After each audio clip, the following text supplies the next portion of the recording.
ত্যাগের মহিমায় উদযাপিত হচ্ছে পবিত্র ঈদ উল আজহা। সারা দেশে ঈদ জামাতে দেশ ও জাতির কল্যাণ কামনা করে মোনাজাত।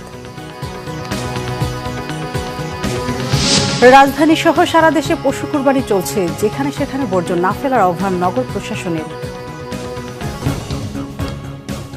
দেখছিলেন বিআরবি কেবল সংবাদ শিরোনাম, এবার বিস্তারিত।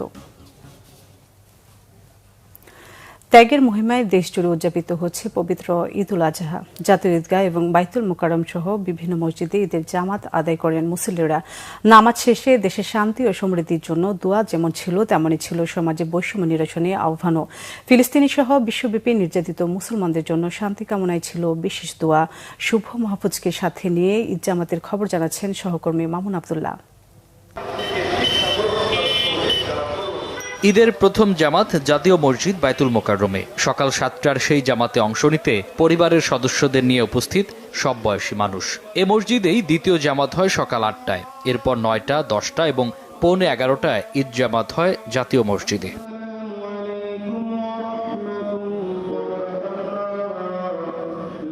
নামাজ শেষে করা হয় দোয়া। দেশ জাতির সমৃদ্ধি ও বিশ্ব মুসলিমের শান্তি কল্যাণের পাশাপাশি বিদ্বেষমুক্ত সমাজ গঠনের প্রত্যাশা সবার। আমাদের মধ্যে ঐক্য, সম্প্রীতি, ভ্রাতৃত্ব ঐক্য বজায় থাকুক। ফিলিস্তিনের বাচ্চাদেরকে ভালো রাখে আল্লাহ। ফিলিস্তিনের বাচ্চারা এখন যুদ্ধ করতেছে। দেশ ও জাতির জন্য, সকল মুসলমানের জন্য, নিজের আত্মীয় স্বজনের জন্য দোয়া করেছি। এদিকে সকাল 7:30টায় জাতীয় ঈদগাহে অনুষ্ঠিত হয়েছে ঈদের প্রধান জামাত। রাষ্ট্রপতি মোহাম্মদ শাহাবুদ্দিন ও প্রধান বিচারপতি ওবায়দুল হাসান সহ এতে অংশ নেন মন্ত্রিসভার সদস্য, সংসদ সদস্য, রাজনীতিবিদ, কূটনীতিক সহ সব শ্রেণী পেশার মানুষ।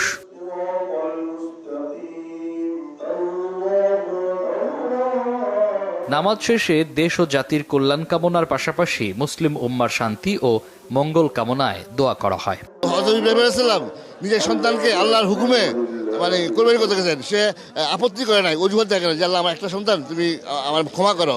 আল্লাহর হুকুমকে সে প্রাধান্য দিচ্ছে। তা আমাদের জীবনেও প্রত্যেক ক্ষেত্রে আল্লাহর হুকুমকে প্রাধান্য দিতে হবে। আমাদের মাঝ থেকে হিংসা, বিদ্বেষ, হানাহারি সব দূর হোক। নিজের পশুর থেকে কোরবানির মাধ্যমে নিজেকে পিউরিফাই করা।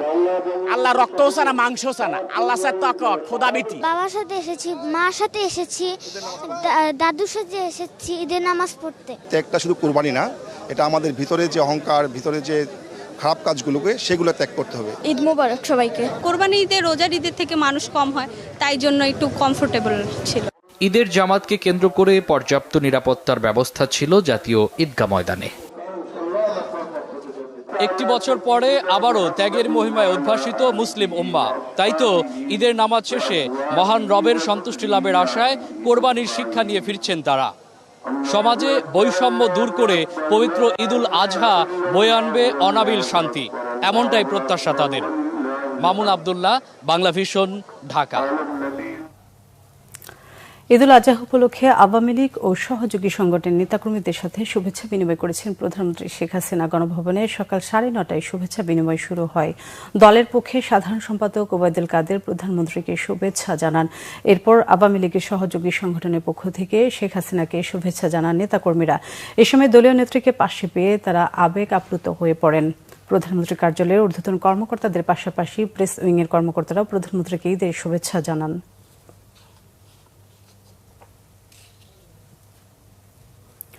কুরবানির তাৎপর্য এবং মর্মার্থ অনুবাদন করে সমাজে শান্তি ও কল্যাণের পথ রচনা করার আহ্বান জানিয়েছেন আওয়ামী লীগের সাধারণ সম্পাদক ওবায়দুল কাদের। ঈদুল আজহা উপলক্ষে এক ভিডিও বার্তায় তিনি এই আহ্বান জানান। আমাদেরকে কুরবানির তাৎপর্য এবং মর্মার্থ অনুধাবন করে সমাজে শান্তি ও কল্যাণের পথ রচনা করতে হবে। আর এজন্য সকলকে সংযম ও ত্যাগের মানসিকতায় উজ্জীবিত হওয়ার কোনো বিকল্প নেই। দলমত নির্বিশেষে সকলকে একটি অসাম্প্রদায়িক সমৃদ্ধ বাংলাদেশ বিনির্মাণে কর্ম, চিন্তায়, ত্যাগ, আনুগত্য এবং সততা চর্চায় নিবেদিত হওয়ার আহ্বান জানাই। মহান আল্লাহর সন্তুষ্টি লাভের আশায় সামর্থ্যবান মুসলমানরা ত্যাগের মহিমায় ঈদের নামাজের পরপরই পশু কুরবানি শুরু করেন। মসজিদের ইমাম, মুয়াজ্জিম এবং বিভিন্ন মাদ্রাসার ছাত্ররা অংশ নিচ্ছেন পশু জবাই। এছাড়া একে অন্যের সহযোগিতায় এগিয়ে আসছেন প্রতিবেশীরাও। নগরের প্রতিটি অলিগলিতে সকাল থেকেই পশু কুরবানির দৃশ্য। বাড়ির সামনের রাস্তা, গাড়ি গ্যারেজ এবং খোলা মাঠে কোরবানি দিয়েছেন অনেকেই। মুহিবুল্লাহ মুহিবের রিপোর্টে বিস্তারিত। ঈদুল আজহার নামাজ শেষ করেই পশু কোরবানি দিতে ব্যস্ত হয়ে পড়েন নগরবাসী। আবহাওয়া অনুকূলে থাকায় অলিগলি, বাড়ির গ্যারেজ বা খোলা জায়গায় চলে পশু কোরবানির কাজ। আবহাওয়া ভালো আছে, খুব একটা গরম নাই, আশা করতেছি এবং সিচুয়েশন লোকজন খুব ভালো কাজ করতেছে। দেখলাম বেশ কয়েকবার আসছে, বিভিন্ন ময়লা তুলে নিয়ে গেছে, হয়তো আরো 1-2 ঘন্টা হলে শেষ হয়ে যাবে আশা করতেছি। এ পর্যন্ত প্রায় 20টা আমি নিজ হাতে জবাই করলাম। আর এহরাকুদ্দাম, রক্ত প্রবাহিত করা, রক্ত উৎসর্গ করা, এটা হলো এই দিনের সবচেয়ে প্রিয় আমল। আমাদের এক সাপ হয়ে গেছে, আমাদের আরও কিছু গরু আছে, এখানে প্রায় 60টা গরুর মতো। আমি খুব সুন্দরভাবে আমাদের ডিসিপ্লিন চলছে। হযরত ইব্রাহিম আলাইহিস সালামের দেখানো পথে ত্যাগের মহিমা ও উৎসর্গের আনন্দ নিয়ে এই ধর্মীয় উৎসব উদযাপিত হয় মুসলিম বিশ্বে। সার্বিক পরিস্থিতি খুবই ভালো। সিটি কর্পোরেশনের লোকজনদেরকে আমি দেখছি যে আমাদের গরু কুরবানির সাথে সাথে ওরা এবার ময়লা নিয়ে গেছে। সবচেয়ে ভালো আনন্দ লাগবে যখন আমরা গরিবদের কিছু এটার অংশ দিতে পারবো, তখন আমি এক টুকরো খেলেও সেও এক টুকরো খাবে, এইটাই আমাদের সবচেয়ে বেশি আনন্দ লাগবে। তো বড় যে চ্যালেঞ্জ সেটা হচ্ছে যে এই পরিবেশটা এটাকে ঠিক রাখা, কারণ চারদিকে বর্জ্য রয়েছে। এই বর্জ্য ব্যবস্থাপনাটা আশা করি সিটি কর্পোরেশন দারুণভাবে ম্যানেজ করবে, এটাই প্রত্যাশা করি। তবে পেশাদার কসাইয়ের অভাব সহ নানা কারণে অনেকেই আবার ঈদের দ্বিতীয় দিন কোরবানি দিয়ে থাকেন। কোরবানির বর্জ্য যেখানে সেখানে না ফেলতে নগরবাসীকে অনুরোধ জানিয়েছে ঢাকার 2 city corporation. Muhibullah Muhib, Bangla vision, Dhaka.